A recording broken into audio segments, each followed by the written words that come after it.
శ్రీరెడ్డి, ఒకప్పుడు నువ్వు బూతులతో రెచ్చిపోయినావు, నిన్ను అరెస్ట్ చేసినారు. అయినా కానీ నీకు ఇంకా సిగ్గు మానం అనేది రాలే. మళ్ళీ పవన్ కళ్యాణ్ తిడుతున్నావు. ఎందుకు తిడుతున్నావో నీకే అర్థం కావట్లేదు. నిన్ను ఎవరేమనట్లేదు, ఎందుకు తిడుతున్నావో నీకే అర్థం కాకున్నది. డబ్బులు వైసీపీ వాళ్ళు ఏమన్నా నీకు డబ్బులు ఇచ్చినారో తెలియదు, ఇంకొక పార్టీ వాళ్ళు డబ్బులు ఇచ్చినారో తెలియదు. పవన్ కళ్యాణ్ అనుచితేంటి, లేకుంటే ఫాలోయింగ్ పెంచుకోవడానికో నీకు, లేకుంటే అలా అయితే ఫాలోయింగ్ పెరగదమ్మా. నీకు ఫాలో అనే వాళ్ళు కూడా ఎన్నికి వచ్చారు. ఎందుకమ్మా పవన్ కళ్యాణ్ మీద ఇంత నువ్వు పద్ధతి కాదు. మార్చుకోకపోతే కఠినమైన శిక్షలు తీసుకుంటారు.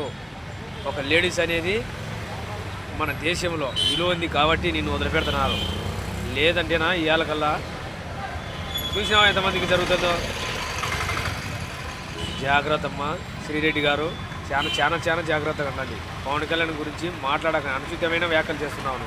అనుచిత వ్యాఖ్యలు తగ్గించుకుంటే చాలా బెస్ట్. ఏదన్నా నువ్వు రాజకీయంలో అంటే రాజకీయ పరంగా విమర్శించు, వద్దనం మేము. అంతేగానే అనుచితమైన వ్యాఖ్యలు చేయకు. చేస్తే కఠినమైన శిక్షలు తీసుకుంటాము.